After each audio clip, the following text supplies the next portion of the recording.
అయితే బిస్మిల్లా. ఈరోజు అయితే చాలా అంటే చాలా రుచికరమైన పప్పు పిల్లలు కొంతమంది ఇష్టపడరు కదా, అలాంటి వాళ్ళు కూడా బాగా పప్పు తిన్నట్టుగా ఈరోజు అయితే రుచికరమైన పప్పు చూపిస్తున్నాను. ముందుగా మనకు సరిపోయినట్టుగా కందిపప్పు అయితే తీసుకున్నాను. కొద్దిగా వాటర్ వేసి శుభ్రంగా కడిగేద్దాము. పప్పు అయితే ఇంకా ఒక్కసారి నేను శుభ్రంగా కడిగాను. 2 సార్లు అయితే నాకు అవసరం లేదు. 2 సార్లు కడిగితే కనుక మనకున్న ఒకసారి కడిగితే సరిపోతుంది. సరిపోయినట్టుగా పసుపు అయితే యాడ్ చేశాను. దీంట్లో నేను మంచి ఫ్లేవర్ కోసం ధనియాలు అయితే వేస్తున్నాను. కమ్మదనం కోసం కొద్దిగా జీరా గుడక యాడ్ చేస్తున్నాను.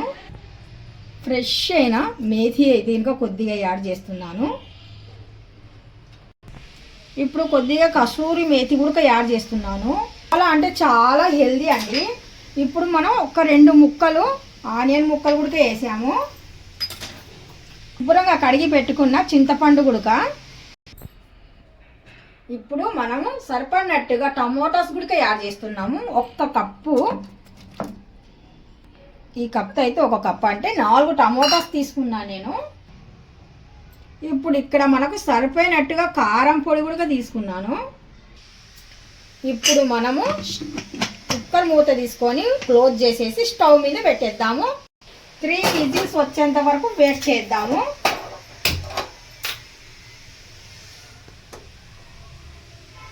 మనకు పప్పు తాలింపు కోసం ఇక్కడ నేను ఎండుమిర్చి తీసుకున్నాను, పొట్టి ఎండుమిర్చి. ఇక్కడ వచ్చేసి జీరా తీసుకున్నాను, ఆవాలు తీసుకున్నాను, వెల్లుల్లి తీసుకున్నాను, కర్రీ లీఫ్ తీసుకున్నాను. ఇవి మనకు కావాల్సిన పప్పు తాలింపు గింజలు. ఇప్పుడైతే కనుక మనకు 3 విజిల్ వచ్చేంత వరకు నేను పప్పు అనేది పెట్టేశాను. విజిల్స్ వచ్చేసేయండి. ఇప్పుడు నేను మూత అయితే ఓపెన్ చేస్తున్నాను. చూద్దాం ఒకసారి, రండి దగ్గరికి. చూస్తున్నారా మనం వేసిన గింజలు మొత్తానికి పైన ఎలా తేలుతున్నాయో. ఇప్పుడు మనము పప్పుని బాగా మెత్తగా ఇలాగా పప్పు గుత్తి తీసుకొని పప్పు రేముదాం.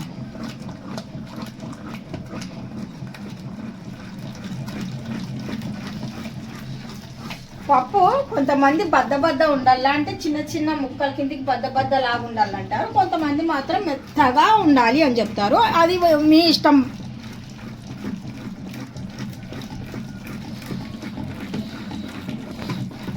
పప్పులు అయితే ఇంకా చాలా వెరైటీస్ ఉన్నాయండి. పచ్చిమిర్చి పప్పు ఉంది, గోంగూర పప్పు ఉంది, కారపొడి పప్పు ఉంది, మెంతకూర పప్పు ఉంది, పాలకూర పప్పు ఉంది, తోటకూర పప్పు ఉంది, వంకాయ పప్పు ఉంది. ఇవన్నీ పప్పుచారులు ఉన్నాయి. బోల్డ్ రకాల పప్పుచారులు ఉన్నాయి. మనకు కావాలనుకుంటే ఆ ప్రాసెస్ మీద మనం వండుకుంటే చాలు. పప్పులో కూడా ఇన్ని రకాలు ఉన్నాయి. నాకు అన్నీ వచ్చు. మీరు ఎవరైనా కానీ సరే చిన్న కామెంట్ రూపంలో నాకు చెప్తే కనుక నేను కంపల్సరీ మీకు పప్పు అనేది ఎలా చేయాలి, ఎంత రుచిగా ఉంటే బాగుంటుంది. ఒక్కొక్కరు ఒక్కొక్క స్టైల్లో తింటారండి.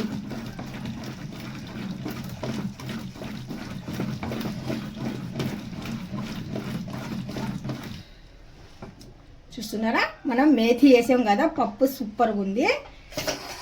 ఇప్పుడు మనం టేస్ట్కి సరిపోయినట్టుగా ఇక్కడ కల్లుప్పు అయితే తీసుకున్నాం. కల్లుప్పు అంటే లావు ఉప్పు అని చాలా మంది అంటారు, స్టోన్ ఉప్పు అని చాలా మంది అంటారు. అది మన ఇష్టమే. ఇప్పుడు సరిపోయినట్టుగా టేస్ట్కి సరిపోయినట్టుగా ఉప్పు అయితే తీసుకున్నాను. ఈ ఉప్పు కూడా బాగా కరగాలి అంటే మళ్ళీ ఒక 2 రౌండ్లు పప్పు గుత్తి తీసుకొని పప్పుని బాగా ఇలాగా గ్రైండ్ చేసేద్దాం.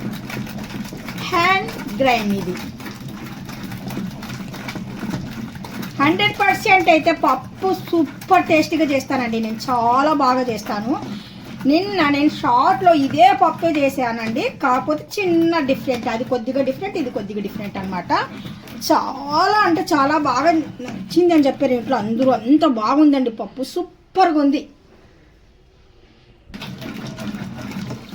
మామూలుగా అయితే నేను పప్పు తాలింపు పెట్టిన తర్వాత పప్పు అందులోనే తిరిగేస్తాను, లేదంటే కనుక ఇలాగైనా చేస్తాను. అయితే మీ కొరకు నేను ఈరోజు చాలా చక్కగా చూపించేస్తున్నాను. ముందుగా ఒక పాత్ర అయితే తాలింపు పాత్ర పెట్టేసానండి. సరిపోయినట్టుగా ఆయిల్ అయితే కనుక వేసేద్దాము. ఇప్పుడు మనం పప్పు తాలింపు చాలా అంటే చాలా ఇంపార్టెంట్ అండి. నూనె సరిపోయినట్టుగా నూనె అయితే కనుక వేసేద్దాము. ఇలాంటి పప్పు చేసుకొని బాగా అన్నం తెల్లన్నం వండుకొని మేము పొలాలకు వెళ్ళేటప్పుడు పొలం గట్టున కూర్చొని పచ్చిమిరపకాయలు ఉల్లిపాయలు ఉల్లిగడ్డలు అంటారు కదా పట్టుకొని వెళ్ళేసి అక్కడే కూర్చొని బాగా ఎంజాయ్ చేస్తూ తినేటోళ్ళం అనమాట. ఆ రోజులు కూడా నాకు గుర్తుకొస్తున్నాయి.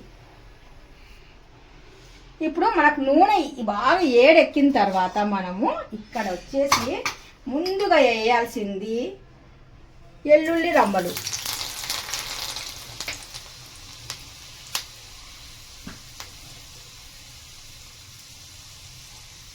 తర్వాత ఇక్కడ మనము జీరా,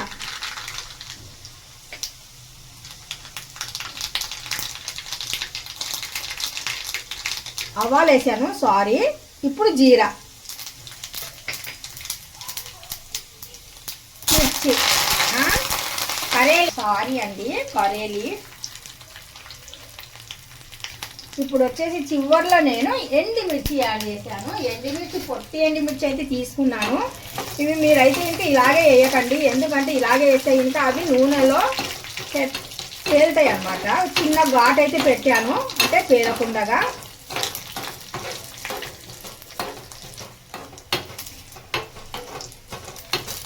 మనకు ఇవి జీలకర్ర ఆవాలు ఇవన్నీ అస్సలు నల్లగా మాడకుండా జాగ్రత్తగా చూసుకోవాల్సింది ఈ మూమెంటే. చూస్తున్నారు కదా ఇప్పుడు గుమ్మగుమ్మలు ఆడిపోతుంది చూడండి పప్పు తాలింపు వేస్తే.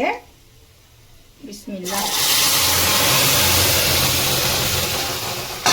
పప్పు తాలింపు వేసిన తర్వాత ప్లేట్ అయితే అలా కవర్ చేయాలి, ఎందుకంటే ఇంకా మనకు పప్పు అనేది టేస్ట్ అనేది అందులోనే ఉంటుంది అనమాట. పప్పు తాలింపు పెట్టేటప్పుడు మా అమ్మ వాళ్ళు అలాగే కవర్ చేసేవాళ్ళు, నేను చూసేదాన్ని అనమాట. ఇప్పుడైతే ఇంకా ఏమీ అవ్వదు. ఓకే చూస్తున్నారు కదా స్టవ్ అయితే ఇంకా ఆపేస్తున్నాను. పప్పు అయితే మనం తాలింపు పెట్టిన తర్వాత మనం మామూలుగా అయితే ఇలా వదిలేస్తాం కదా, అలా వదలకుండా చక్కగా ఇలా కలపండి. కింద నుండి పప్పు అడుగు వరకు మనం ఇలా కలిపామనుకోండి, అడుగు నుండి పై వరకు ఇలా కలిపితే పప్పు అనేది సమానంగా టేస్ట్ అనేది ఉంటుంది.